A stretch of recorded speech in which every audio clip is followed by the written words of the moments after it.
இந்த சம்பவம் நடைபெற்ற அந்த நாள் முதலே இது ஒரு தேவையற்ற விஜய்க்கு எதிரான விஷயம், அவர் அரசியலில் வளர்ந்துவிடக்கூடாது என்று ஆட்சி கட்சியினர் இந்த விதமான விஷயத்தில் ஈடுபடுறாங்க. தேவையற்ற முறையில் அங்கே நடைபெற்ற விஷயங்கள் இருக்குல்ல, நடந்த அடுத்த ஒரு மணி நேரத்தில் முதலமைச்சர் போகிறது, அங்கே உடனே 10வது நிமிடம் அங்கே அந்த பகுதியைச் சேர்ந்த முன்னாள் அமைச்சர் போனது, ஒரு குறிப்பிட்ட கால அளவுக்குள் அந்த 40-41 உடற்கூறு ஆய்வு செய்தது, இப்படி பல்வேறு சந்தேகங்களை கிளப்பி இருக்கிறார்கள். அது பொதுவெளிகளில் ஒரு தாக்கத்தை உருவாக்கி. உங்களுக்கு சந்தேகம் இருக்கா? ஏன்னா ப்ரீ பிளான்டா பண்ற மாதிரியே யோசிக்கிறீங்களா? ஆமாமா, நீங்க ஒரு விஷயம் கரூரை தாண்டி வேறு எங்கு நடந்திருந்தாலும் இந்த அவசரகதி, இந்த பரபரப்பு இருக்காதுங்கிறது பொது வெளிப்பார்வை, நமக்குமே அது இருக்குது, அதில் எந்த மாற்று கருத்து மேல்.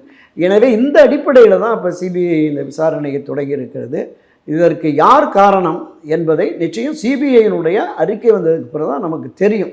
அதன் பிறகும் கூட ஒரு பெரிய அளவில் அரசியல் ரீதியான பின்னடைவோ பாதிப்போ வராது. இப்போ இருக்கிற இந்த வாக்கு சதவீதம்னு இருக்கிற, நான் தொடக்கத்தில் ஒரு 8-10% இன்றைக்கி ஒரு 10-15% வரைக்கும் வரக்கூடிய ஒரு நிலை இருக்கிறது பொதுவெளிகளில், மக்கள் மத்தியில். ஒவ்வொரு குடும்பத்திலையும் நீங்கள் அரசியல் கட்சியில் பயணிக்கிற பல நண்பர்கள், திமுக, காங்கிரஸ், அதிமுக, அந்த நண்பர்களோடு எனக்கு நிறைய தொடர்பு இருக்குது. அவங்க சொல்கிறேன், எங்கள் வீட்டிலே பிள்ளைங்கள்லாம் நாங்கள் இன்னைக்கு விஜய்க்கு தான் போடுவோம்னு சொல்கிறாங்க, அப்படிங்கிற மாதிரிலாம் சொல்கிறாங்க. ஸோ அது ஓரளவுக்கு அவருக்கு வாக்கு வங்கியை சேர்க்கும். இந்த பிரச்சனையினால், ஜனநாயகன் பிரச்சனையினாலும் சரி, இப்போ சிபிஐ விசாரணையினாலும் சரி, இதன் மூலமாக ஒரு பெரிய பின்னடைவு தாவேகாவுக்கு வரும் என்று நான் நம்பவில்லை.